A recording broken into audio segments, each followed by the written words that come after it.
الكاف معترفة بأن هناك من دفعها للإدلاء بشهادة الزور هذا. نتابع. كشفت التحريات عن حقائق جديدة حول ما جد يوم 5 من فبراير الجاري من أحداث في مدينة الكاف تمثلت في مهاجمة حوالي 1000 شخص مقر منطقة الأمن الوطني بالكاف ورميه بالحجارة وبالزجاجات الحارقة وإلحاق أضرار كبيرة بالبناية والاعتداء بالعنف الشديد على رئيس المنطقة بدعوى اعتدائه على مواطنة.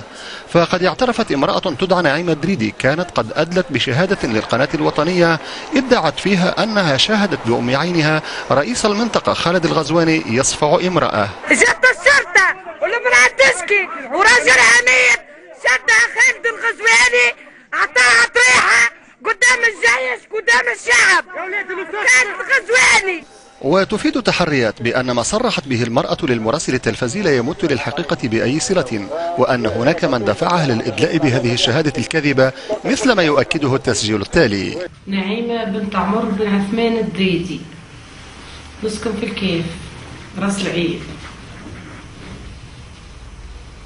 نهارته هذه ساعة للبلاد ثم دري نلقاهم ملمومين في وسط بن عنين بحذا الوتيل هزين عصي يتحدثوا يقولوا رانا باش تخرجوا الوالي اللي تو اللي قاعد مع مش ما يلزموش يقعد خاطر هو تابع التجمع.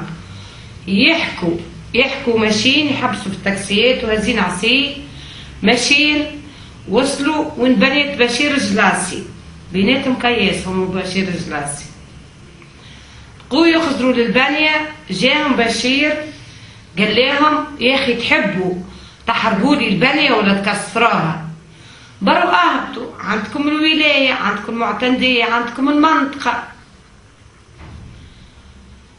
مشيت نخدم وقت اللي راجعة في 6 نلقى المنطقة محروقة. طلعت لداري روحت نلقى العباد واقفة لبرا وش تم قالوا لي راه لسه تضرب. هبطي للاستعجالي هابطة نلقى بلال قاعد في الكهرباء قال لي نعم ماشي قلت له استعجالي حتى انا قال لي ماشي الاستعجالي. طلعت معاه في الكهرباء قال لي يا نعيمة ما في بالك انت بشير جلاسي قاعد يعطي للاولاد في الفلوس ويحرض فيهم باش يعملوا كيفك. قلت والله سمعت. قال لي تحبي شويه وطار. قلت له وي. قال لي بون كان كسوره. قلت له نحب عندك. قال لي هو بشير باش يعطيك. وانا هابطين ثم زوز موتى في الاستعجالي وفما 5 مجاريح قال فهمتي وراي الاذاعه جاي للتلفزه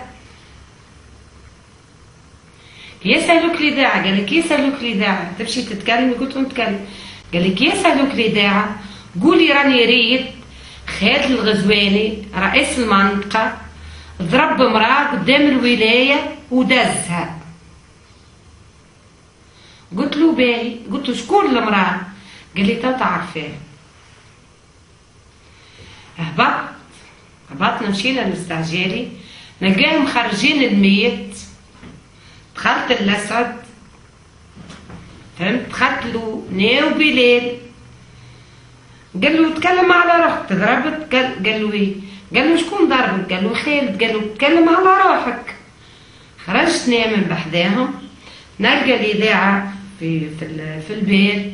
خديت مني دور ميكرو تكلمت قلت راهو خالد الغزواني ضرب امراه قدام الولايه ودزها وروحت. وانت شفتها المراه؟ لا ما شفتهاش ما نعرفهاش المراه لا شفتها ولا نعرفها. ما علاش قلت الكلام هذا؟ خاطر بلال قال لي راكي باش تاخذي طرف وطا من عند بشير جلاسي. ايوا تواصل. شكون بشير جلاسي؟ بشير جلاسي هذا عندنا راجل في الكيف غني برشا.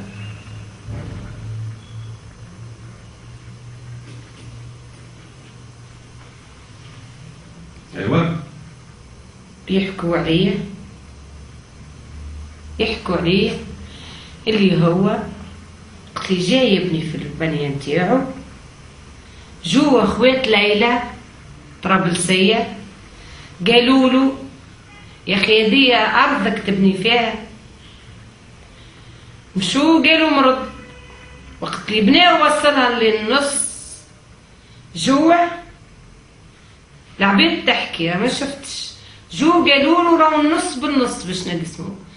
قالوا وافق عليها، وافق اللي هو بالنص هو وياه.